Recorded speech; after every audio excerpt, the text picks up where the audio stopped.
grok mums natas. Berni, grok mums natas.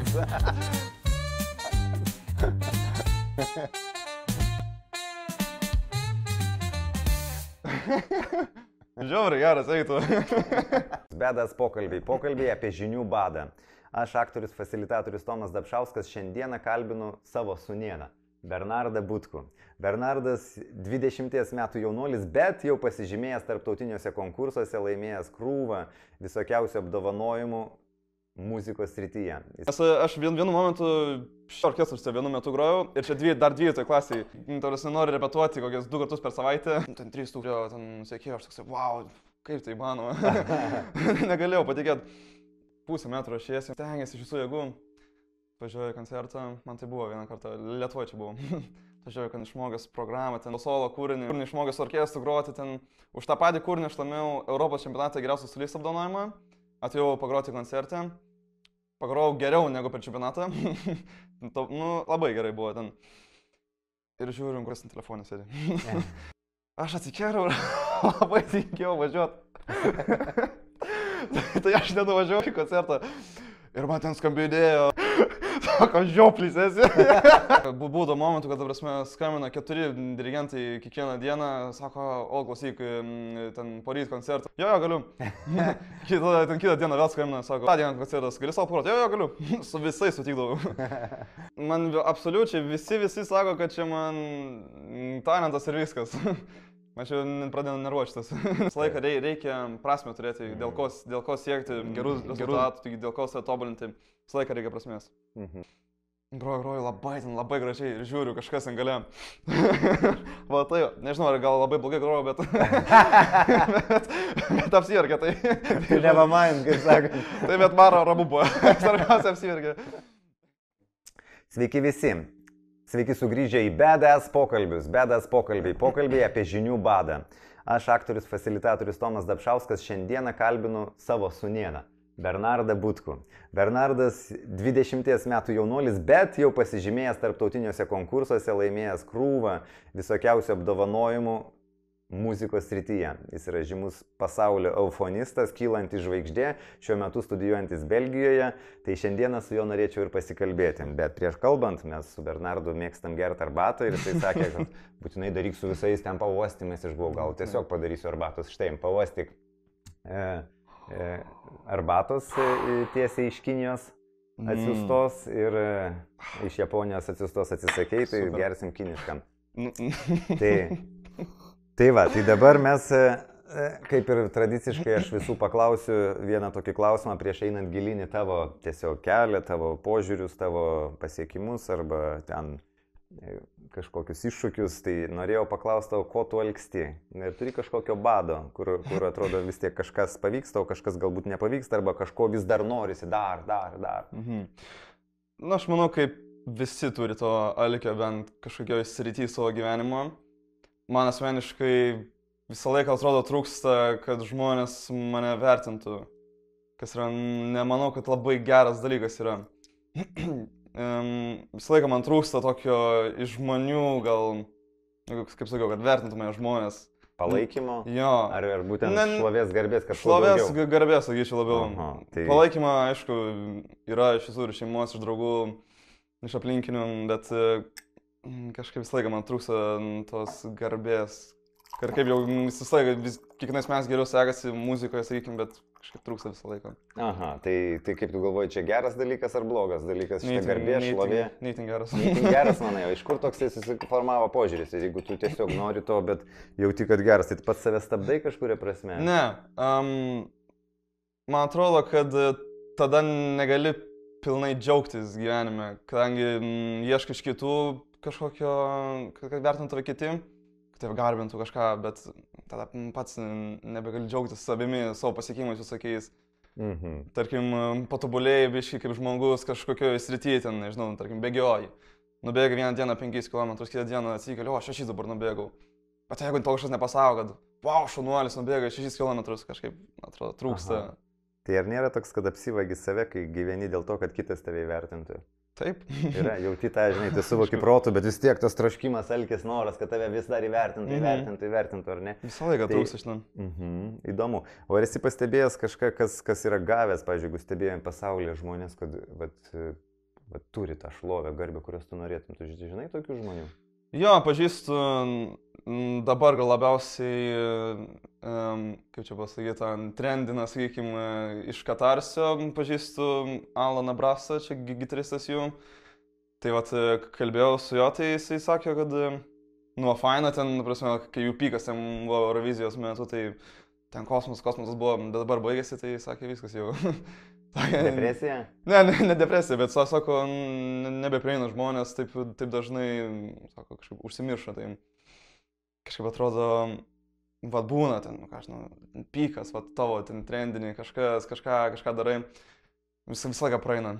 Praeina, ne? Visą laiką praeina, niekas nėra amžina, tai atrodo, visą laiką tu nori, kad visą laiką būtum aukščiausio savo gyvenimo taške, visą laiką norisi, bet man atrodo, tada pradingsta tas įvertinimas tų aukščiausių taškų savo gyvenime, wow, kaip faina, ta prasme, kažką darai, žiauriai gerai. Vertė pats tarsi nebevertini to dalyko, ar netrodo? Nu, čia normalu, ar ne, jeigu. Tai jau kaip tu nori būti geresnis už kažką, ar geresnis už save vakarą? Kaip tu nori būti žinomas, ta prasme, už ką tu nori būti pažintas arba įvertintas? Čia aš manau reikėtų kiekvienam žmogui tiesiog save vertinti, lyginti save, koks buvai vakar. Čia labai, nėra labai pats geriausias mąstymas, kad mąstyti apie save, kaip mąsto žmonės apie tave. Arba kitaip tariant, mąstyti, kitas dar geresnis, tai kol aš jo neaplenksiu ar netolu. Tai tarsi, bet tai tau pavyksta taip, ar tu vis tiek žiūri, kaip kiti daro? Pabiški. Stengiuosi kaip tobulėti taip, bet aš jau kodėl ir susikūriau šitą savo socialinius tinklus, nes mano draugė Jovita Kasperavičiūtė, irgi eufonistė, buvo susikūrusi iš pirmo šitus socialinius tinklus. Pas mus, draugė mano, bet visą laiką toksai atrodė draugiškas, kaip čia konkurencija draugiškas laikas būdavo, man atrodo. Iki šiol ir aš manau. Aišku, reiškia, kažkas užvedė, pabandom. Jo, ir jai iš karto jau gerai buvo pasisekę, ten nežinau, gal ten 3000 turėjo, ten sekėjo, aš toksai, wow, kaip tai manoma. Negalėjau patikėti. Ir aš tada kalbėjau, su broliu kalbėjau, su draugais kalbėjau, sakau, gal ir man reikia pamandyti. Visą laiką galvodavau, gal reikėtų išbandyti, influencerio būti kažko. Tai galvoju, bet tada reikės aplenkti ir kad galėčiau ir rabus būti. tai va. Tas tarsi tave įkvėpia veikti? Jo, tai va, turbūt todėl ir susikūriau aš tą Instagramą, TikToką, pradėjau kelti visokius video. Labai džiaugiuosi, kad gerai sekasi visai, tai va. Aš tai galiu pasidalinti tik vieną įžvalgą tokia, kur apie tą, kaip aš savo esu atsakęs apie tą šlovę garbę. Kaip sakant, stebėjau žinomus Lietuvos, aš pats stojau aktorinį ir nemokiausi teatre ir ten kitur turėjau kažkokių tais bandymų. Ir stebėjau tokius žinomus aktorius, Šapranauskas, Mykolaitis, paskui buvo toksai baleto artistas labai žinomas Katakinas, tie, kas baletų domėjasi, kadangi aš irgi šiek tiek šokau. Ir tada jie pabaigė tragiškai savo gyvenimą ir kai tu iš šono žiūri, galvoji, šakės, taigi jie turėjo visko, ko tu tarsi norėtum, ar ne? Jie buvo žvaigždės, jie galėjo leisti savo daryti dalykus, kurių tu galvoji, kad iš vis neaišku, ar galėsi, kada nors turėjo drąsos, ar neturėjo, turėjo talentą, turėjo tokį daug. Ir iš tikrųjų labai skaudžiai pabaigė savo likimą, ar ne, kai tu gauni tą visą garbę ir šlovę ir kažkaip vis tiek neužsipildai. Aišku, ten ir priklausomybės, ir kiti dar dalykai įsivedė, bet man tai gal ryškiausias toks buvo vis tik su Katakinu tas pavyzdys, ar ne, kur atrodo buvo tokia žvaigždė, ar ne, baleto, ir paskui ir pasikorė ant šuns pavadėlio ant Tauro kalno. Įsivaizduoji, ir tarsi gauni visą šlovę, kurios tu nori, ar ne, bet finalas nelabai linksmas, tai kažkas viskas turi savo kainą, toks jausmas, ar ne? Tai kaip čia laviruoti tarp šito, ar ne, vis tik tai savidestrukcijos, tarp to, kai tu turi, pavyzdžiui, daug pinigų, daug šlovės ir norisi dar tenkintis, ar ne, tas dopamino procesas, esi girdėjęs apie tą, kad kai tu gauni kažką net nuo svaigalų, nuo garbės, nuo šlovės, hormonai taip sukyla ir gauna tą motivaciją, dopaminas duoda, aš tada varau, paskui jisai yra baigtinis, jisai pasibaigia ir tada krenta, eini į duobę ir tokia kaip su kava, su ta pačia arbata, su alkoholiu, narkotikais, šlovė, garbė ir tu tada bum, krenti į tą duobę ir nieko nenoriu. Taip, tai apie dopaminą, ar ne, kad jisai va taip šokinėja ir tu paskui prarandi tą galimybę tenkintis, nes esi duobėje ir tada, ką man dabar daryti. Tai ir tu atsiduri tokiose situacijose, kai kažką labai gero nuveikė ir paskui toksai, o kaip toliau. Labai dažnai šiaip. Ypač Belgijai dabar, kai aš išvažiavau. Šiaip Lietuvoje man taip nebūdavo visą laiką kažkaip, nežinau, sakykim, būdavo ką veikti, visą laiką norėdavau kažką daryti. Nu, Belgijai išvažiavau studijuoti, tai aišku, būna ten labai superiniai ten koncertai, konkursai, čempionatai visokie, bet dažniausiai groji, kokiam, ta prasme, man labiausiai šitas nepatinka su mano, sakykime, instrumentu, kad ateini į koncertų ruošies pusę metų ruošiesi, stengiasi iš visų jėgų, važiuoju į koncertą, man tai buvo vieną kartą, Lietuvoje čia buvau.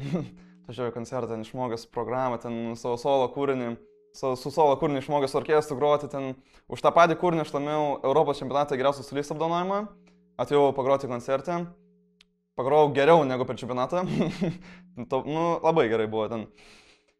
Ir žiūriu, groju, žiūriu, kažkas ant telefonė sėdi.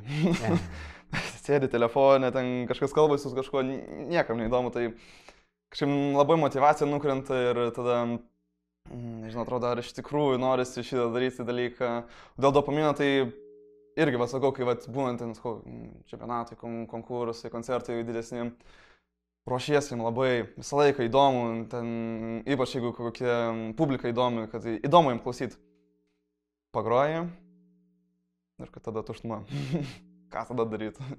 Nes pas mus, kaip brasbendų pasaulyje, čia varinių pučiamųjų instrumentų orkestras, labai retai būna tokie rimtesni koncertai, kur įdomu būti juose, tai labai nukrenta dopaminas iš karto, pradingsta viskas po koncerto, ką dabar. Įdomu, kad iš tikrųjų tas instrumentas tavo toksai, nėra iš tų tokių visiems lengvai, žinomų. Kažkam pasakytume eufonija, kas čia per instrumentas, daug kas net nežino, kas čia per instrumentas, gaila neatsinešiai, parodytume mes čia, kas ta eufonija. Bet brolis uždės nuotrauką.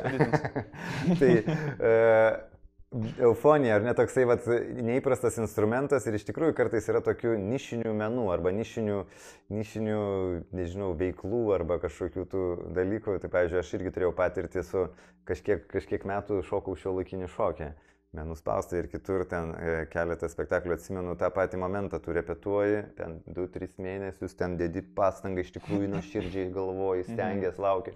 Ateina premjera, sueina visi, kurie mėgsta šiuolaikinį šokį, dažniausiai ir patys šoka, tie pasižiūri, paploja, pasako, tai ten tą, ten kažką, tai kažkam ten gal patiko, kažkas ten turi pasiūlymų ar pastabų, ar ne.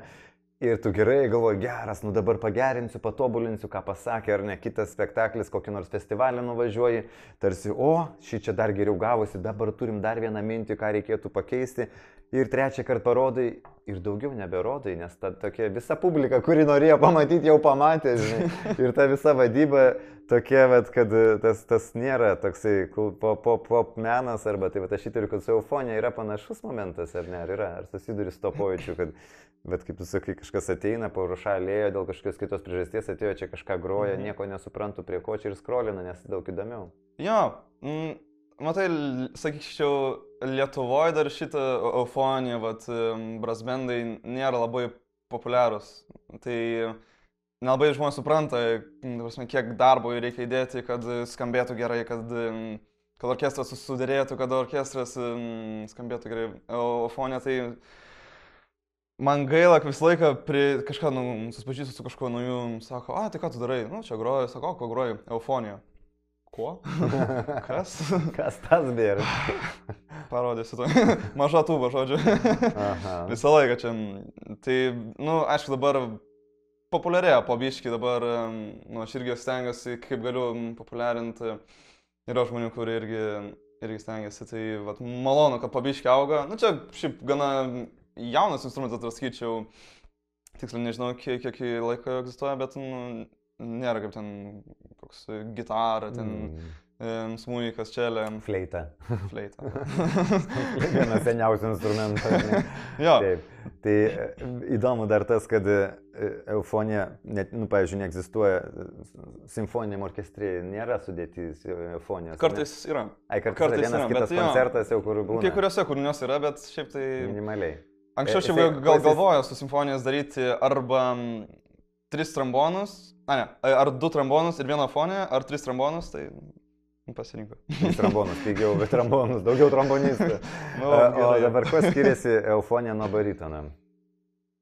Baritonas turi tokį labiau skardesnį garsą ir nėra toks gražus ir apvalus, sakyčiau. Tai bet iš esmės kūriniai, kurie skirti simfonijom, yra, ten gali būti arba baritonas, arba eufonija, ar yra tikrai dedikuota tik eufonijai? Kaip čia pasakyti, jeigu simfoniniam orkestrui tiesiog orkestrą groti, tai aš manau, tiesiog labai skirtingas tembras yra baritono eufonijos, tai dažniausiai rašo eufoniją. Bet šiaip viskas absoliučiai yra tas pats, tik tai garsas skiriasi. Tai va. Gerai, tai įdomu, ta prasme, tai jeigu pratęs, papasakok truputėlį daugiau, kur iš viso galime išgirsti tą eufonijos garsą, su kokiuose kūriniuose jisai pats žymiausias žinomas, arba kokiuose sudėtyse, kokiuose, nežinau, ansambliuose, orkestruose, arba dar kur skamba ta eufonija. Dažniausiai, kaip sakiau, brasbenuose, čia dažniausias gal, kaip eufonija dažniausias turbūt solinis instrumentas brasbenuose, tai man jabas patinka. Bet dažniausiai vadinu brasbenduose, koncertiniuose, tai čia kaip kariuomenės, tarkim, orkestras, policijos orkestras, trimitas X, buvęs trimitas, dabar varinių pučiamųjų simfonijos orkestras, kažkas tokio. Gaila, kad pakeitė, bet... Bet dabar turime naują trimitą pasvaly. Iš pono Prano Dapšausko. Taip, dėl Prano Dapšausko galime ir sugrįžti. Tai yra kažkokių naujų atsiranda, pagrindė yra pučiami orkestrai. Pagrindė, jo, orkestruose groja, šiaip kaip solinis instrumentas dažnai su pianinu groja. Nu jo, kaip solinis gal daugiausiai. Tai truputėlį papasakok apie savo kelią, iš vis kaip tu pradėjai, nuo ko tu pradėjai iš viso tą muzikos kelią, kodėl čia? Kodėl pradėjau? Aš asmeniškai neprisimenu, bet man visą laiką senelis pasakojo apie šitą, kad mano brolis pirmą nuėjo pas mano senelį mokintis. Ir aš tą senelį sakau, tu kaip suprasti, mano brolis gros, dabar aš negrosiu. Nesažininga, sakau, tai gerai, ateik. Tai jo, senelis Pranas Dapšauskas, vyresnysis. Tai čia yra mano tėtis, jeigu ką? Jo. Taip. Tai pas jį pirmus savo 8 metus mokinausi. Labai gerus pagrindus davė, jokį kitą mokytą nekeiščiau. Ir po to aš baigiau Broniaus Jonušo muzikos mokyklą 8 metus ir tada reikėjo man kažkur pereiti. Tai aš galvoju gal į Čiurlionkę kokią arba Kelpšą, Čiurlionio menų mokyklą. Arba Vilniaus kolegiją ten ar konservatoriją buvusi. Jo, tai galvojau apie Čiurlionkę arba Kelpšą ir man nelabai sekėsi solfedis, taigi nuėjau taip paprastą mokyklą o muzikos nuėjau pas dėdę, Jurgį Dapšauską mokintis, tai... Pas mano brolį. Čia giminė visą. Tai žodžiu ir metus ten mokinaus, ten tai... Sunku buvo. Sunkiau buvo negu pas senelį. Ojoj. Jis mažiau turėjo. Jisai man nemylėjo manęs Jurgis. Bet tai tau padėjo aukti ir tai trukdė? Oi, tai prasme, čia buvo mano, aš visą laiką sakau, čia mano geriausi progreso metai buvo iki šiol turbūt. Nu, dabar gal Belgija irgi ten kosmiškai. Mažiau mylė, ne? Gal mylė labiau negu Jurgis, bet... Mylė labiau negu Jurgis, bet ten tiesiog... Nu, absoliutus genijai, ta prasme, Belgija. Nu, bet apie Jurgį dar. Aha, gerai. Jurgis, aš čia dabar jam čia reikės pasakyti šitą. Man vieną komplimentą pasakė per metus. Ir labai, ta prasme, bet tiek daug reiškia tas komplimentas, ta prasme, iki šiol prisivedu. Ir pasakė, ir man pasakė, groju, sakė, neblogai, šunuolis. Ir jis toksai, pasiėmė už galvos, sakė, aš padariau. Jis pats susiprato, kad klaidą padarė. Tai žodžiu. Tai va, bet kiek man tai reiškia tas komplimentas čia?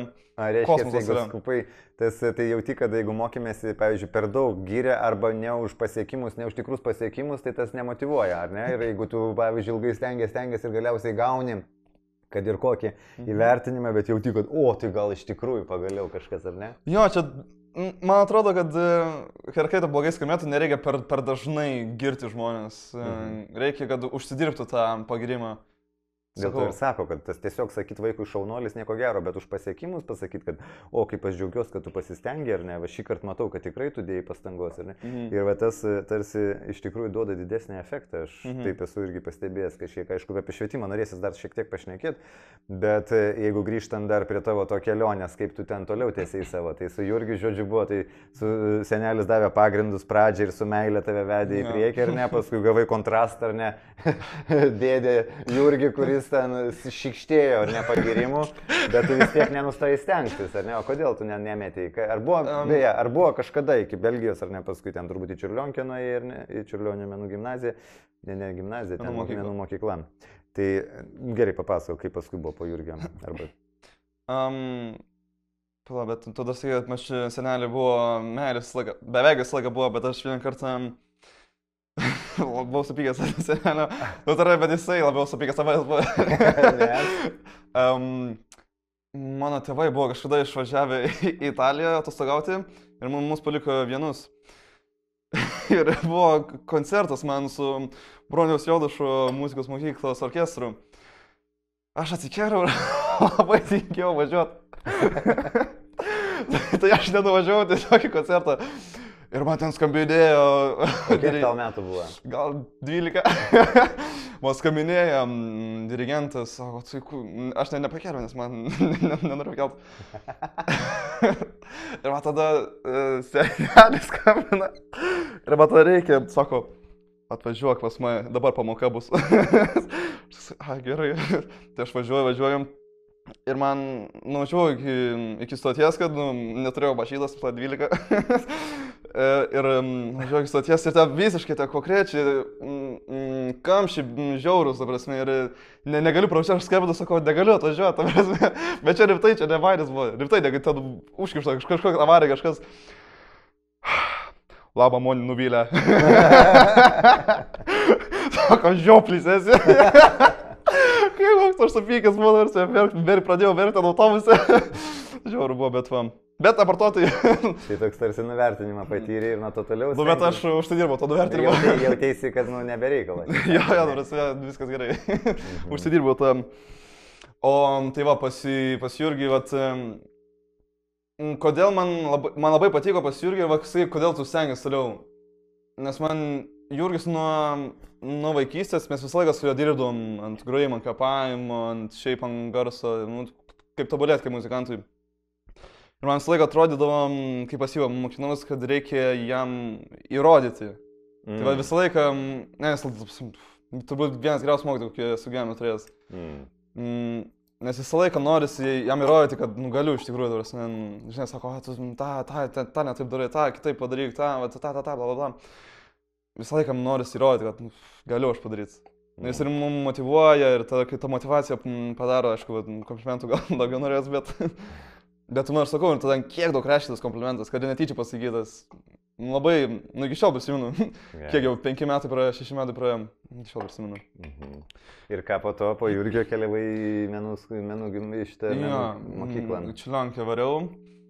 Ten mano mokytas buvo Antanas Ladyga, irgi geras mokytojas. Ir aš pasimokinausi šiek tiek ansamblinę dainą, šito, palaukit, ten buvo ansamblis, pučiamųjų ansamblis. Kamerinis ansamblis gal ar kažkas. Ten 5 ir 6, mes ten buvom 5 kamerinis ansamblis ar kažkas tokio, tai kažkiek tu buvau prisilietęs. Čia Dvarionkiai? Aha, Dvariono mokykloje 10 metai, taip. Na ir? Tai va, atėjau į Čiurlionkę 10 klasėje ir... Palauk, kurie metai buvo Meilė mirtis Veronai? 22. Ai, jo. Atėjau į Čiurlionkę į 10 klasę ir aš galvoju, gerai, nauja mokykla, biški baisu man, prasme, normalu labai, žinai, absoliučiai visi nauji. Ir, nu, bet aišku, va, man brolis irgi buvo čiurlionkai, tai padėjo labai Adaptuotis. jo adaptuotis ir, aišku, nepadėjo labai nepadėjo, kad po poros mėnesių karantiną padarė visiems metam, tai aišku, sunku buvo su klasiokais susipažinti, su kažko, su šeimų mokykla, tai nepadėjo labai. Bet po to kiti metai buvo ir įvyko opera Meilė mirtis Veronai. Čia čiurlionkas visą laiką yra tokia tradicija, kad 12-okai stato savo operą. Ir, prasme, čia aš neįsivaizduoju geresnio dalyko, kaip susipažinti su žmonėm, ar mokyklose, kitose, kažkur, kad kartu visi sueinam ir daro dėl vieno gero tikslo. Taip. Tai labai padėjo su klasiokas susipažinti su visais, bet tada, nežinau, kažkaip kitais metais, 12 klasė man ne pati geriausia buvo. Man šiaip, aš nelabai, niekada man nepatikdavo mokykla. Aišku, kaip ir gerai. Man visą laiką patikdavo man tik tai groti, tiesiog per performing, labai patikdavo man. Kažkaip mokykla niekada labai, nežinau, kančia tokia labiau būdavo eiti. Ir 12 klasė turbūt labiausiai tokia buvo. Okay. Skausmo persmelkta, ar ne? Nu, sakyčiau, nes kažkaip, nežinau, man brolis, aš su jo klasė labai kažkaip gerai susitardavau, o kažkaip, kai išėjo, tai aš vienas, atrodo, likau, biškai, ne depresija nebuvo, bet tiesiog vienas kažkoks išskirtinis atrodžiau. Ir kažkaip ten su klasiokas nelabai aš gerai bendraudavau. Dabar, aišku, kažkaip baigiau mokyklą, pradėjau bendrauti. Keista. Okay. Bet kažkaip sunku, ta 12 klasė buvo biški, bet ačiū Dievui baigiau. Netikėtai. Tai ir dabar į Belgiją išvažiavau, metus gepinau po mokyklos baigimo, galvojau, reikėjo pailsėti, gailiuosi biški. A, ne? Jo, nes, aišku, atrodo, kad pavargęs esi, aišku, labai daug aš dirbau ant karjeros, sakykime, 12 klasėje. Nes kažkaip labiausiai ir skyrocketino, sakyčiau, mano kaip muzikanto karjerą. Per tuos metus? Jo, 12 klasėje, nes aš nelabai mokslus žiūrėjau, o labiau tiesiog kaip išsivystyti kaip muzikantų. Tai vos ne kiekvieną dieną aš važinėdavau kitus miestus, kad su orkestrais groti, man ten visą laiką būdavo momentų, kad, prasme, skambina 4 dirigentai kiekvieną dieną, sako, o klausyk, ten poryt koncertas, gali solo pagroti? Jo, galiu. Kitą dieną vėl skambina, sako, va, tą dieną koncertas, gali solo pagroti? Jo, galiu. Su visais sutikdavau. Nesiūlau. Nes? Perdėgymas? Labai.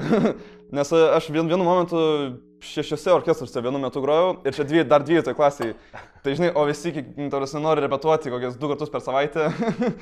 O kokie ten 2 iš šitų orkestrų būdavo Panevėžys, sakykim. Tai reikėtų visą kovai važinėti, repetuoti ir labai perdegė. Labai nesiūlau. Suvargai. Jo. Ok, tai įdomu, tai va toksai didelis krūvis, ar ne tik ta baigus dar mokyklai, tai toks tikrai tarsi žvaigždės gyvenimas, tai kviečia, noris, laukiamas, visa kita. Bet aš atsimenu vieną momentą, kai tu sakė kažkaip, nežinau, gal nebe muzikos noriu.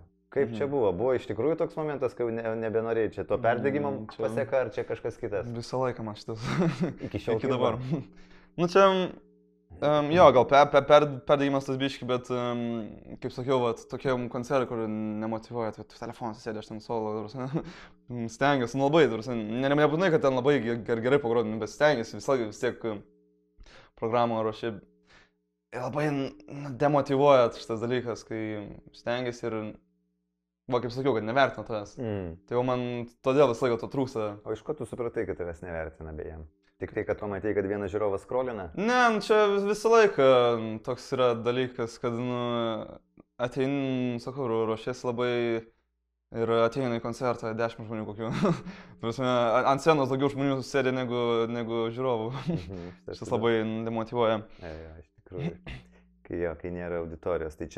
Tai iš esmės čia gal yra tos vadybos kultūra Lietuvoje, nėra išvystyta, žinai, šitos muzikos vadybos, ar kaip tu galvoji, ar yra tik Lietuvoje ta pop kultūra, ar ne arenas renka, o va tos profesionalios muzikos, pavadinkim, nebūtinai net klasikinės, nes čia yra brass bandas irgi toks tarpinis. nei to džiazas, nei to klasika, nei to... Tai kaip čia galvoji, tos vadybos trūksta, kad žmonės mėgsta plius. Na šiaip aš iš esmės suprantu, kodėl nėra, sakykime, nes aš manau, biški dabar miršta šitą klasikinę muziką. Dabar perina visi, popsą, sakykime, šiuolaikinės muzikos tokios.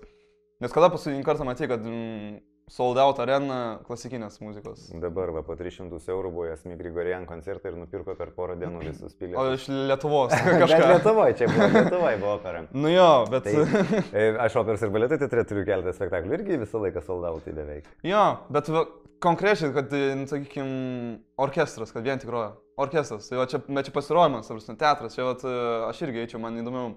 Aš biškai hipokritiškai, bet man irgi nelabai įdomu, kai aš negroju eit klausyti.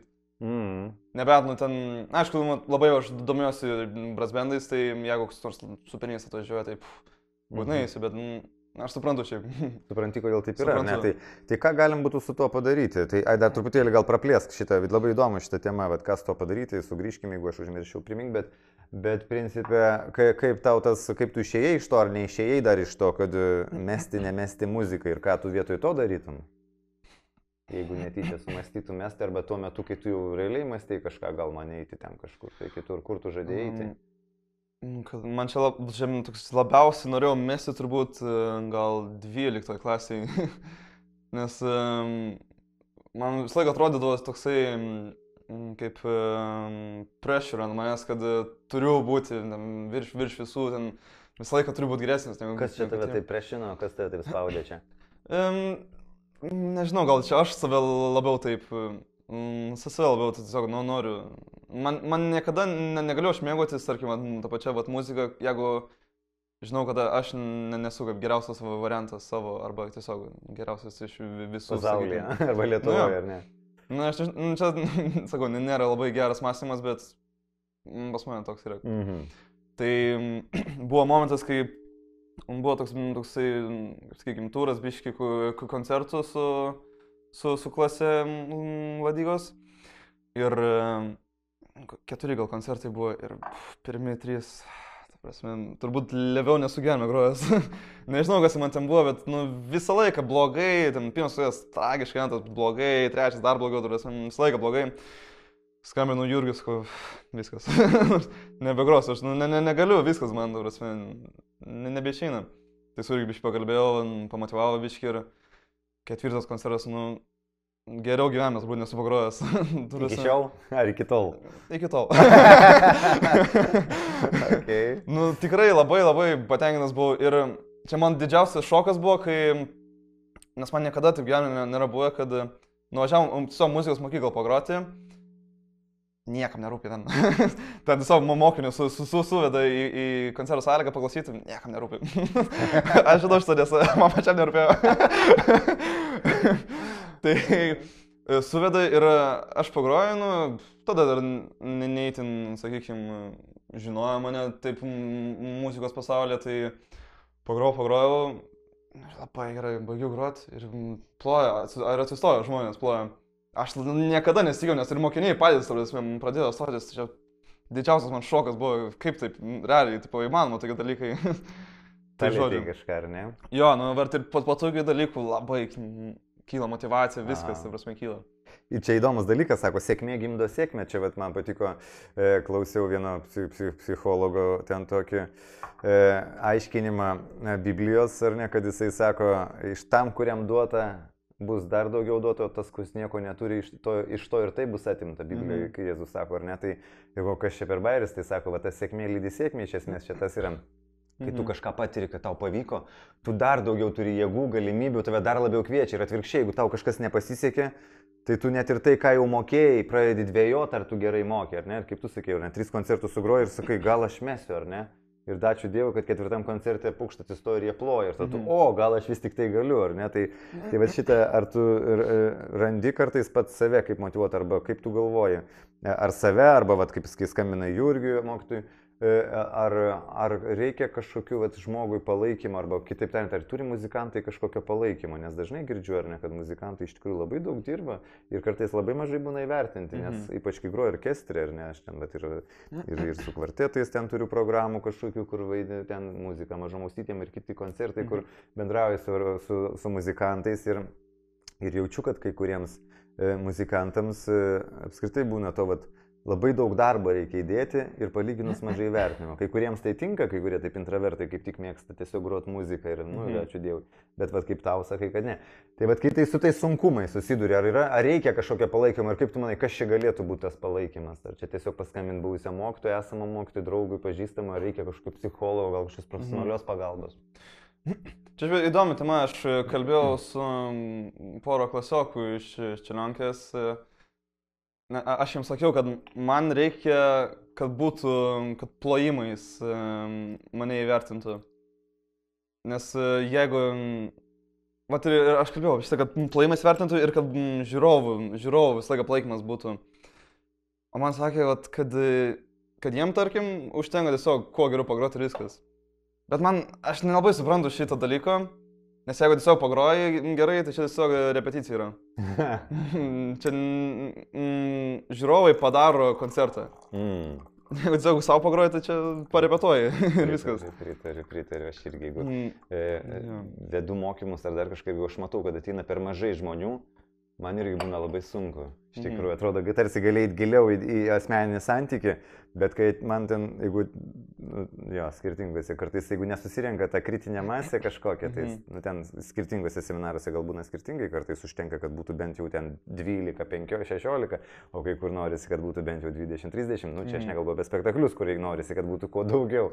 Bet iš tikrųjų šitas momentas yra, kad to reikia, kad susirinktų kritinė masė. Bet aš norėjau kitą dar klausimą užduoti su šito susijusi panašu, kad kaip tu jauti, ar tu su muzika, tas žiūrovas yra tik tai, kad įvertino tave, ar tai vyksta dialogas ir ar tu su muzika, per muziką pasakoji istoriją, perdodi emocijas, perdodi kažkokią žinią, ar tiesiog techniškai kuo geriau atlikti, ar kas tau yra muzika apskritai? Aš manau, čia gal pokalbis su žiūrovu, čia, aišku, čia manau yra lygiai tiek pat vertingas ir muzikantas, ir žiūrovas. Tarkim, neseniai buvo koncertas su tokia grupė Sinkopėja ir atrodė labai tuščia, iki kol nepridėjom žiūrovui į pasirodymą. Tarkim, tiesiog paploti labai paprastai. Bet visą laiką atrodo, kad niekam nerūpi. Iki tol, kol jie patys neįsitraukia. Visą laiką atrodo, kad reikia kažkaip su žiūrovais bendrauti. Aš visą laiką stengiuosi, kai ant scenos pats esu, kad nežinau, nusišypsot kažkam ar kažkokį bairį padaryti. Užmėgsti ryšį. Jo, kad tiesiog biškai susibendraus su ta publika, kad jie nušilčiau tave žiūrėtų, nes labai jaučiasi, kai tave šaltai žiūri, ypač kai, tarkim, Europos čempionate vyko šiais metais. Papasakau iš pirmo. Buvo mano pirmas solo pasirodymas Europos čempionate, buvo Švedijoje 23 metais. Ir labai, man atrodo, nežinau, baisu realiai buvo ten performinti, nes neturėjau, sakau, jokių socialinių tinklų, nieko neturėjau ir atrodo, kad toks visiškai nežinomas. Aš ir norėjau save parodyti, kad galiu iš tikrųjų kažką parodyti jums. Ir iš pirmo labai taip, nežinau, šaltai atrodė, mane žiūrėjo, visa publika, taip, jau toks diskomfortas. Bet vis kuo toliau, su savo ten ant kažką nusišypsau, kažkam kokį bairį padarau. Tai iš karto, aš matau iš karto šypsenas žmonių, tai labai malonu iš karto pasidaro. Ir tada lengviau groti, tada publika labiau mėgaujasi tavo pasirodymu. Visą laiką čia tai būna. O tai paskui sakai kitą kartą čempionate kažką dar kitą istoriją? Jo, man labai patinka, kad kiekvienais metais Europos čempionate vis kitaip jaučiuosi ten. Nes praeitais metais vyko Palangoje šitas Europos čempionatas ir jau buvau susikūręs, 5 dienas prieš čempionatą buvau susikūręs savo Instagramą, TikToką. Ir labai pasisekė man su video, nes gal mano antras video, kurį kėliau, per dieną gal ten 200 000 peržiūrų pasiekė. Oho. Tai aš atsikėliau iš ryto, pasižiūrėjau telefoną. Eik tu savo. Va toks negali būti, ar 200 followerių per dieną, ką? Kaip tai įmanoma, negaliu patikėti. Tai žodžiu... 200 ir 200 tūkstančių.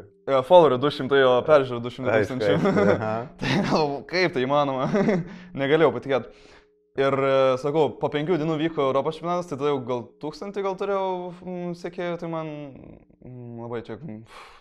Dopaminas, kaip sakant, šoko through the roof, ta prasme, jo, šoko per stogą, lietuviškai. Belgija jau pratai angliškai labiau su... Jo. Tai tipo... Ir man sako, kažkas porą žmonių prieina, sako, oh, you're that euphonium player. Jo! Jo! Negalėjau patikėti. Tai jo, ir va, šiais metais, kai vyko Norvegijai, va čia tai buvo, va čia dopaminas mano, wow, buvo. Visi jau atpažino tave? Jo, ta prasme, labai sunku buvo tiesiog, ne, kaip man labai patiko. Labai sunku, nes labai patiko. Aš nenoriu paleisti. Meluoju. Ne, man labai patiko tiesiog, kad užeini ten tokią koncertų salę, ten, nežinau, ten, tarkim, baras ten yra viršui, ten visi orkestrantai stovi aplinkui ir negali ramiai praeiti. Visi, čia jisai? Čia rimtai? Matai žmonių reakcijas, tai, sakė, man faina buvo, nebuvo kokių 10 minučių, kur galėjau praeiti, kad net pažino manęs, tai super buvo.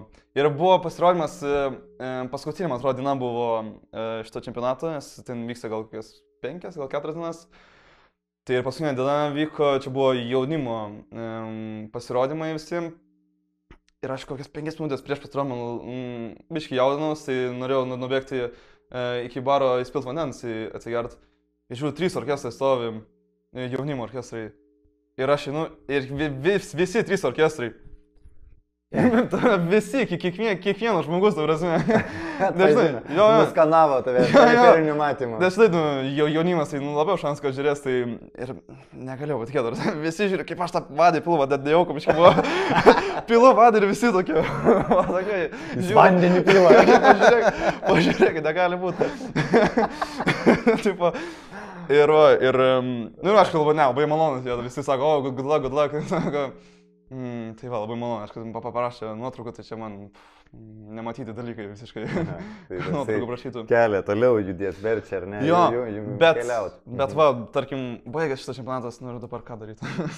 Ką dabar veikti, tarkim, vasarą, koncertų nėra.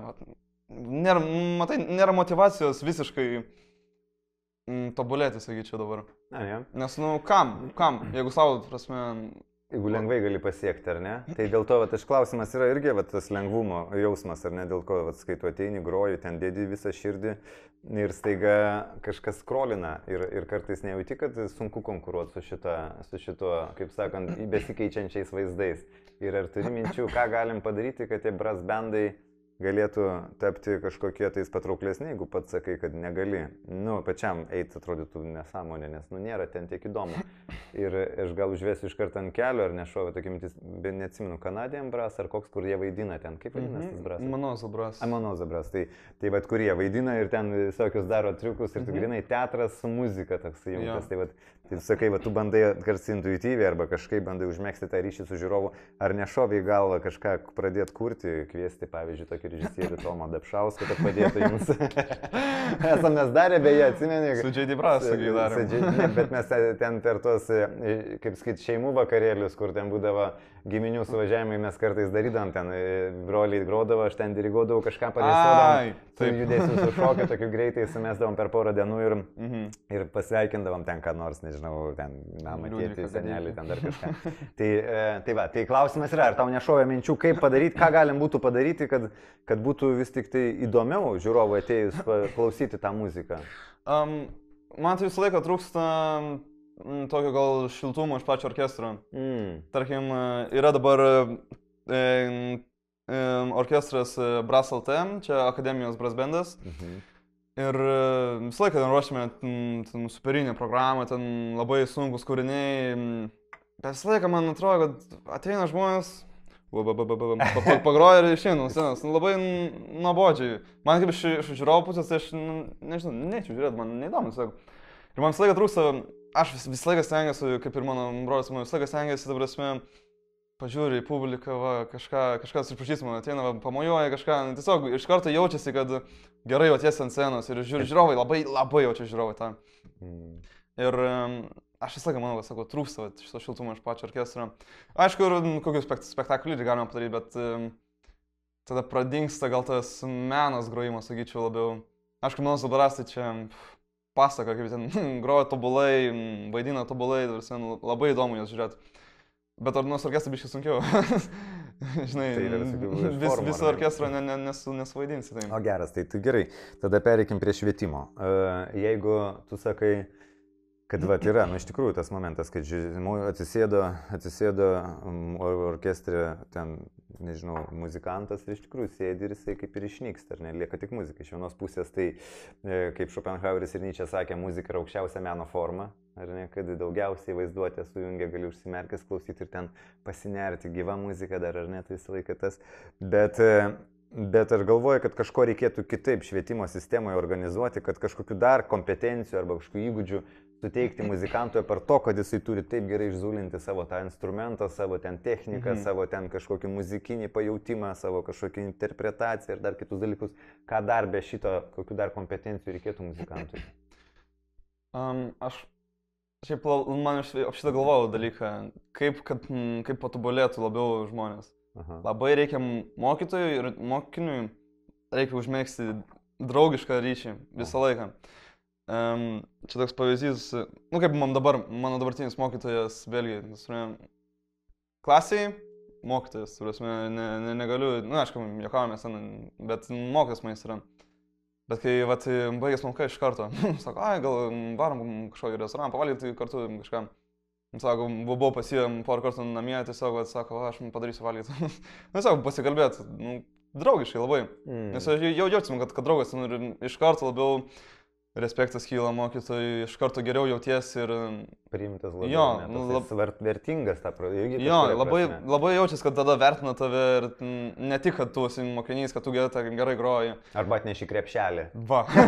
Gal Belgijai ten mažiau šitą dalyką, bet kartais ar ne mokyklose apskritai. Jo, aišku. Ta prasme, net nebūtinai kalbant apie muzikos mokyklas ar ne, bet ir šiaip mokykla. Kartais yra mokiniai, yra krepšelė ir neateina kiek klasė. Aha, čia mokyklai apsimoka arba neapsimoka. Nu, aišku, mokytojai jau nelabai jiems ten rūpi tą krepšelį, ten daugiau administracijai, bet iš esmės, kartais tai ir žiūri į statistinį vienetą, ar ne, ir to tikro ryšio užmėsgymas, kas ir mano, dėl ko aš iš vis pasirinkau, pavyzdžiui, nuo teatro nuėjau į mokyklas, ar ne, tai irgi tas, kad ateiti ir iš tikrųjų užmėgs kažkokį ryšį su tais vaikais arba su tais mokytais, ne, kad ir sakyt, kad ryšio užmėsgymas yra labai svarbus dalykas.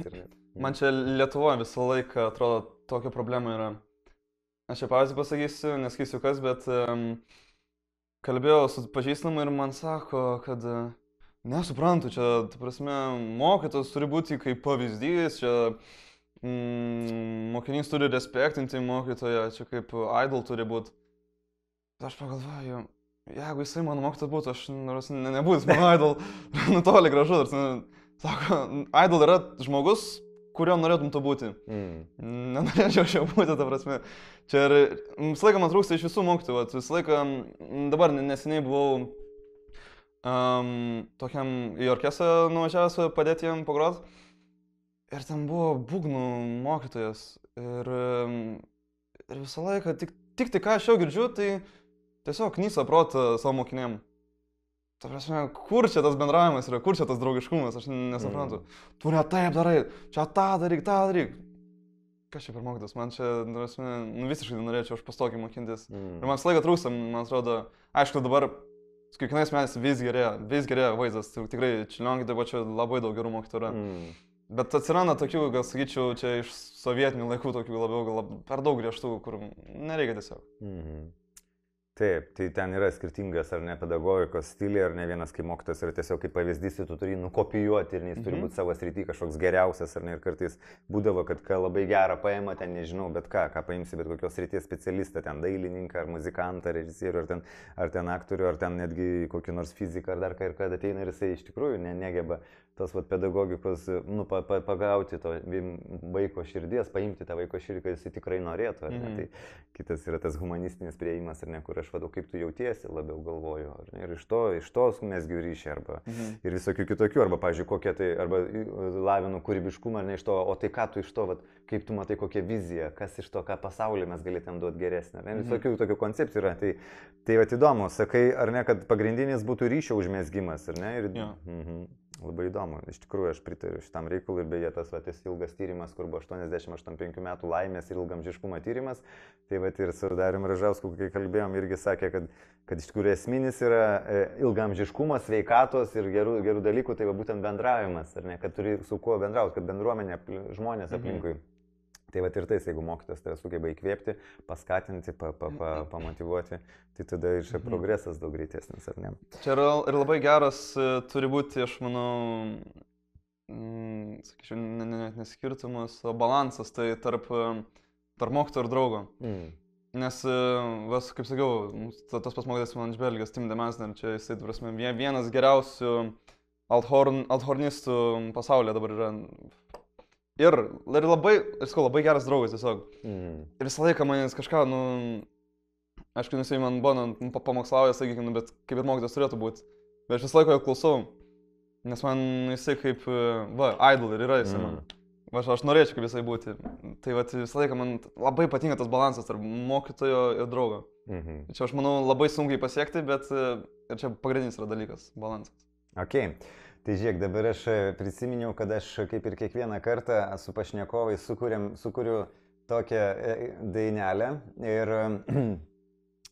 ir AI pagalba sugeneruoja muziką. Tai aišku, tai ne tai, ko norėtųsi ar ne, bet tiek laiko šiais laikais neturim ir paskui galim bus pakalbėti apie šitą konkurenciją su AI arba su greitai atsirandančia muzika, kai tau reikia tiek daug įdėti pastangų, žmogui reikia tiesiog praskrolinti ar ne ir iš karto atsirado arba sukūrė 5 ten žodžius ir jau jie ten sudėlioja gražiai. Tai aš sukūriau dainą apie tave ir tu paklausyk, pažiūrėsim, kokia bus tavo reakcija.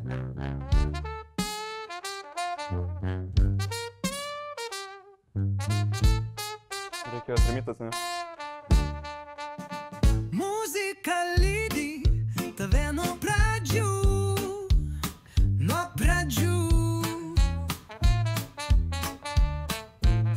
Senelis ir dėdes įkvėpti padėjo.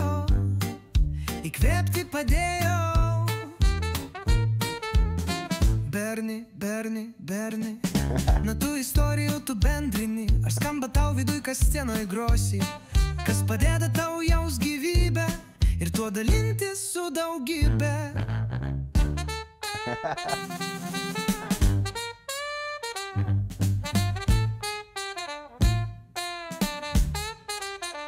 Eufonija įvaldas ir su orkestru, sužavėjai komisijas ir žiūrovus, ar nekilo noras viską keisti ir pasileisti kitką veikti? Gal giminės, čia palikimas, o gal įdėtas darbas ir užsibrėžimas, o gal tu sutikai teisingus mokytojus, ar čia talentas įgimtas? Kas?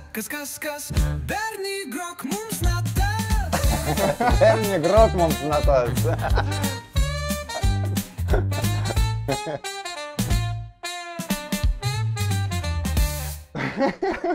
Žiauriai geras eitų. Džiazovas. Džiazovas, toks gavosi šį kartą. Bravo. Šaunuolis Tomai. Nu va, tai dabar, matai, su AI gali sukurti. Realiai aš atsisėdau šiandien, tai aš aišku galvojau, ką parašyti, tai kelias dienas apie tai. Tai tekstas grinai mano kurtas, bet pat muzika. Nice. Tai aš čia sukūriau kelias versijas, tai išsirinkau šitą, čia trumpesnė ir truputėlį geriau girdisi tekstas, ar ne? Aišku, suprantam, kad AI generuojamas yra tas lietuviškais, dar nelabai gerai išmokęs dainuoti. Bet labai neprastai. Bet žiauriai geras. Visai neblogai. Žiauriai geras. Ir minėjai dar, tai čia iš to, kas čia yra parašyta, tai va, ar čia kaip tu jauti, ar čia įgimtas talentas vis tik labiau, ar teisingus mokytus sutikai, ar čia karmos kažkokie tai dalykai, kad giminė ar ne vertė kažkuria prasme, nes mūsų ten jau ir ten iš tėčio pusės, mano tavo senelio pusės, ten visas kuodas žinojo Dabšauskus, kurie groja, ar ne, ten vestuvėse ir laidutuvėse ir šiaip visokiuose reikaluose. Tai tarsi ir tavo mama, aišku, ne prieš buvo visą laiką, motivavo, skatino labai šauniai, tave vedė šitą kryptim. Tai klausimas yra, kaip tu jauti, ar čia vis tik tai tavo įgimtas kažkoks talentas, ar užsispyrimas, ar mokytojai teisingi, ar vis tik tai čia giminės kažkoks dar spaudimas, kad mums reikia vis tik toliau pratesti putikų, pučiamųjų orkestrų, žodžiu, atlikėjų genialių. Spaudimas iš babytės, ta prasme, visą laiką toks žiaurus. Nieko negalima kito daryti apart muzikos. Možiai, bent to gal su kažkokie daryti. Ne, bet šiaip man absoliučiai visi sako, kad čia man talentas ir viskas. Aš jau pradėjau nervuotis, nemelosiu. Tarsi tau uždėtas jau kaip pavalkas, ar ne, kaip arkliui uždėtas tas apynasris ir tu jau kitko nebegali daryti, nes jau spaudimą iš visuomenės spaudė. Ne, aš turiu meni, kad jeigu keisti, aš manau, keisti tai čia mano pasirinkimas, bet aišku, aš vis tiek pasiklausysiu, ką babytė turi sakyti, mama, ten tėvai, žinai, vis tiek svarbu, bet apie talentą arba darbą, tai man visą gyvenimą visi sako, čia talentas nuo gimimo. Visiškai ne. Taip, idėjai darbo nemažai, ne? Man visi sako, kaip tu čia niekada negroji ir tada taip gerai sekasi. Aš niekada negroju prieš kitus. Man visą laiką patinka, kai vienas esu, kai niekas negirdi, nes tada visą laiką jaučiu labai skirnas, visą laiką jaučiasi. Tarkim, kaip iš Belgijos, grįžau pirmą kartą, išvažiuoju, tada grįžtu ten po, nežinau, kokių 3 mėnesių, sako, what the hell. Sako, kaip taip įmanoma, ta prasme, nes aš labai progresavau iš Belgijos, labai geri mokyti, tai visą laiką man patinka šitas darbas su savim tiesiog, bet čia kaip sakiau, man nepatinka dirbti, kai nėra tikslo dirbti. Tai kai nėra čempionato, kam dirbti? Nėra prasmės, visą laiką reikia prasmę turėti, dėl ko siekti gerų rezultatų, dėl ko save tobulinti, visą laiką reikia prasmės. Ar galima teikti, kad tu Belgijai daugiau laiko skiriai pačiam grojimui, apart to, kad labai geri mokytojai buvo, o Vilniui vis tiek tarsi daugiau dar veiklų kitų, dar nutraukia kažkur, kažką pakviečia kažkur paveikti. Ar tu toks labai esi, kaip sakyt, valingas, kurisai tiesiog skiria laiko ir daro viską pats, ten nuspręsta kažkoks valandų skaičius ir tu groji, nieks tavęs neišmuš.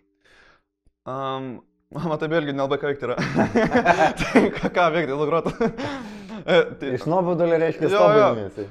Jo, ką aš Belgijai šito atsikeliu, einu sporto salę, grįžtu, ką veikti. Einu groti. Tai tipo, o Lietuvoje tai, aišku, sakau, Lietuvoje man maloniau būt, žymiai maloniau būt, man labai patinka, bet jeigu tiesiog kaip muzikantų progresuot, kaip eufonijų progresuot, tai tikrai Belgija geriau, ta prasme, čia be kalbų, mokytojai tobuli, ten ir ta pati brasbendų kultūra visa labai išsivyščius, tai labai įdomu ten visą laiką būti. Gerai, ką, pagalvokim dabar apie ateitį. Dar vienas bendrai prieš ateitį dar minėjai, kad kažką, gal keist kažką čia, tai galvoji gal aktorinis, gal dar kažko čia pasimokinti, pabandyti. Dabar sakai, gal repą pradėsiu kurti. Kaip čia tavo kiti alternatyvas veiklos apart grojimo? Kuo dar užsiimi, ką mėgsti veikti? Čia man visą laiką, aš prie muzikos esu, man tiesiog scenos visą laiką reikia. Bet kaip sakiau, man tas kultūra nelabai patinka dabartinė brasbendų, bet groju su tokia grupė Galera, tai ir visą laiką labai, tiesiog malonu visą laiką būti koncertuose, nes jaunimas ateina į koncertus, visą laiką tiesiog ta energija visą laiką iš žiūrovų atsiranda, o kartais sakau, brasbendų tiesiog, seniorai visokie ateina, aišku, tai labai gerai, dėkui senioram, bet kartais trūksta tiesiog to iš jaunimo dėmesio, sakykime, kad tiesiog energijos tos trūksta pačios. Tai labai faina, kai su Galera kokie koncertuojam, kad visą laiką ten going crazy, visą laiką, iš žiūrovų labai skirtinga energija yra, tai labai padeda. Su ta pačia sinkopėja, ateinu ten padainuoti, gal kažkada pareposiu su ją. Būtų faina, todėl ir noriu stengtis perėti kažko kitų, repui, dainuoti, žymiai fainiau. Nes tiesiog visiškai kita energija iš žiūrovo ateina. Tai gerai, jeigu eitumėm prie ateities, tarsi toliau žadi mokymus studijuoti Belgijoje, ar kažkur kitur gal pereisi, ar kažką galvoji po to tiesiog grįžti į Lietuvą ir groti įvairiuose orkestruose ten kol kažkaip, ar kažką savo kurti, ar dar keliauti, ar plėsi, važiuosi į kokį New Yorką, bandysi ten kitokius dar konkursus dalyvauti. Kokie planai, kokios idėjos? Šiaip man kiekvieną, ne kiekvienas metas, vos ne gal kiekvieną mėnesį, sakyčiau, yra mąstymas, kad, gal nereikia tą Belgiją grįžti. Nes, sunku, sakyčiau, ten būti laimingu pilnai. Nes aš nelabai žinau, aš iš tikrųjų noriu ten tą pačią foniją groti, kartais būna, visokių momentų būna, visiems čia, prasme, tikrai ne tik man. Ar aš iš tikrųjų šitam keliu esu, ar visą gyvenimą aš noriu daryti, visą laiką man tokie klausimai būna.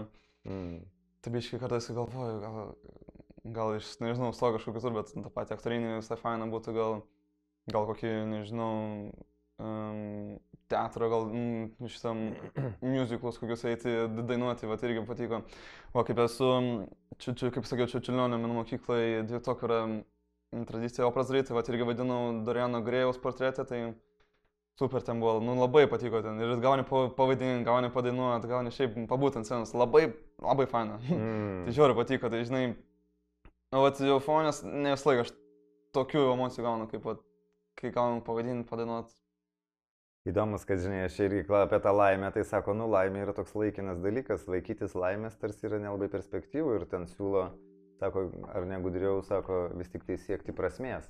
Bet klausimas, tu keli tą klausimą apie tą prasme, o kas iš to, ar čia, bet ar įmanoma būti visą laiką laimingu, toks retorinis klausimas, ar ne, bet pavyzdžiui, jeigu pajunti prasme, tai jauti, kad net ir kančią lengviau išgyventi. Nes, pavyzdžiui, sunku, ar ne, pavyzdžiui, kad ir tu nori išeiti tą sugrot, nežinau, konkurse, bet reikia kankintis, neiti tuselį ar kažkur su hebrytė sutikti, tu turi groti, nes nori ten, ar ne, ir tada atrodo net sunkumą lengviau išgyventi, kai esi skausme, ar ne, kai turi prasmę.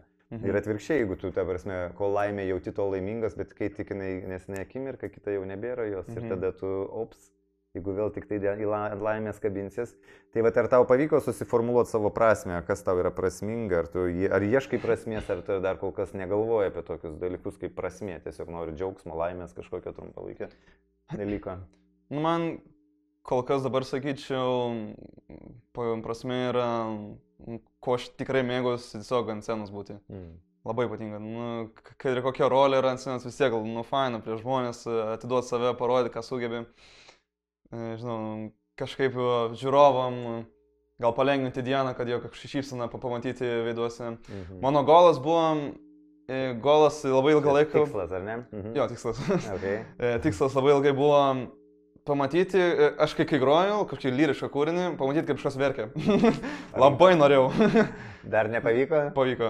Jau pavyko? Pavyko. Grojau su kariuomenės orkestru solo. Groju labai gražiai ir žiūriu, kažkas ten gale. Va tai, nežinau, ar gal labai blogai groju, bet apsiverkė tai. Tai nevamain, kaip sakant. Tai bet maro ramu buvo, svarbiausia apsiverkė. Jo, sakau, prasme, tai ant scenos būti, performti žmonėm, atiduoti save. Nes lyg ir klausiau, bet gal dar pakartot noriu, šitą vis tiek man dar ne iki galo aišku. Vis tik tai, kai tu groji muziką, tu kuri tiesiog, kad kažkaip pagauti ten ar ne, užčiopti kažkokius jausmus, tiesiog provokuoti tą žiūrovą, ar tu pasakoji istoriją, kaip tau tos natos, ar tau tiesiog skamba natos, ar tu kažką sugalvoji kiekvienam kūriniui, apie ką čia šitas kūrinys yra šitas, kad istorija papima, ar ne, kaip teatras, pavyzdžiui, yra istorijos pasakos, šokis yra kokios nors vienos idėjos kartojimas, ar ne, kaip man kažkada patiko. Sako, baletas kas, sako, išeina pora ir tu jau iš karto žinai, apie ką bus šokis ir tiesiog tą patį sakinį kartoja 4 minutės, pavyzdžiui, aš tave myliu, ir ten kelnoja, ar ne 10 kartų ten pirmin atgal nešioja po sceną, tai iš esmės toksai, kad vieną žodį kartoja daug laiko, arba aš tavęs nekenčiu ir tada ten ilgai, arba ten, žinai, aš kažko noriu, ar ne. Tai teatre atvirkščiai ilgai eina istorija, kinas irgi yra istorijos pasakojimas su daug niuansų, o kaip muzikoje, kaip tu pasakoji muziką, ar pasakoji muzikos istoriją, ar jausmus pasakoji, ar natas, ar techniką kažkokią atlieki? aš visą laiką bandau kuo labiau išjausti natas, kad tiesiog, nelabai aš gal tokių istorijų susigalvoju, bet aš bandau jausmus parodyti per grojimą. Bet aišku, ne visą laiką išeina, nes būna, kad jaudinės koncerte, tai galvoju, o kaip man čia pagroti, svarbiausia, natos, nežinau, tą natą paspausti, tai pagroti, bet būna, kad jaunės, bet kai apie nieką negalvoju, kaip flow state, nežinau kaip lietuviškai, bet Taip. flow state, kai esi, tai čia kosmosas kaip gali gerai skambėti. Tekmėjai tokiu, ar ne, vidinį. Jo. Tai tu esi pajutęs tą, kad, pavyzdžiui, nebesijaudini ir tada tikrai muziką skleidai. Esi pajutęs tą? Esu per tą patį Europos čempionatą pajutęs, tiesiog net nejauti, kad tu esi ant scenos, nejauti, kad prieš kažką groji, tiesiog muzikoje esi. Wow. Čia geriausias, koks gali būti jausmas, ypač muzikantai. Super, nerealiai. Nu, labai fainai, labai įdomiai viską papasakojai. Tai ką, Badass pokalbiai, tikiu, kad mes kažkokius užkabinom išminties dalykus arba buvo pokalbiai apie žinias. Tai va, Bernardas Butkus, žymus jau kylanti žvaigždė, tiek socialinių tinklų, tiek tarptautinių Europos čempionatų, tikiuosi neužilgo ir pasaulinių čempionatų, tai linkiu neprarasti, kaip sakant, tikėjimo ir noro skleisti muziką ir tuos jausmus dalintis su žiūrovais ir aišku, ieško kitų formų, kaip galima būtų tą muziką sujungti ir su teatru, ir su kitom raiškos priemonėmis. Mes tavim tikim ir tikiuosi, kad tu skleisi tiek Lietuvą, tiek savo talentą visam pasaulyje. Dėkui. Tai ačiū, nebent turi dar ką užbaigimui pasidalinti su žiūrovais arba kažkokį tais palinkėjimą, ar gal klausimą kokį turi. Štai klausimą turiu. Koks tavo jausmas matyti mane ar brolį užaugus pilnai? Ta prasme, nes nuo vaikystės laikai bendraudom, arbatas gerdom pas tave ir dabar podcastą kartu darom. Koks tavo jausmas? Man jausmas labai šiltas, geras ir aš visą laiką jumis žavėjausi ir galvojau, ką Danutė darė taip gerai, kad jūs tokie faini užaugot. Tai visą laiką du tokie fainoliai būdėvat kažkaip sulipę, paskui atskirai, paskui taip skirtingai ir neaugot, tai kažkurio metu tarsi išsiskyrė labiau tas jūsų. Tai aš džiaugiuosi, didžiuojuosi ir ne dėl to, kad tu ten tapai arba kad kažkas kažko tapo ar ne, bet tiesiog, kad tokie esat geri tiesiog žmonės, tas man labiausiai patinka. O kaip ten pasiseks ar nepasiseks, iš tikrųjų, tai čia tokios detalės prieš amžinybę. Nes, kaip sakant, čia irgi su žmona žiūrim kartais ir atrodo tiek, tu kažko norėjai, siekiai, atrodė tai prasminga ir kai tu tą gauni, arba net jeigu ir negauni, arba kai ateina, tas praeina ir kažkaip atrodo, sakai, žinai, arba tiek plėšiaisi, tiek pergyvenai, ten kaip apie tave pagalvos, ten kažkokie, tai ten žvaigždės, nežvaigždės, žinomi, nežinomi žmonės. Ir pabaigoje tu galvoji, ir ką, ir jie visi galvoja apie save ir net dažniausiai nieks ir nepasižiūri, ką tu ten galvoji ir sakai. Tai va, man smagu, kad jūs esat ir mes bendraujam ir kartu tokį gerą ryšį turim.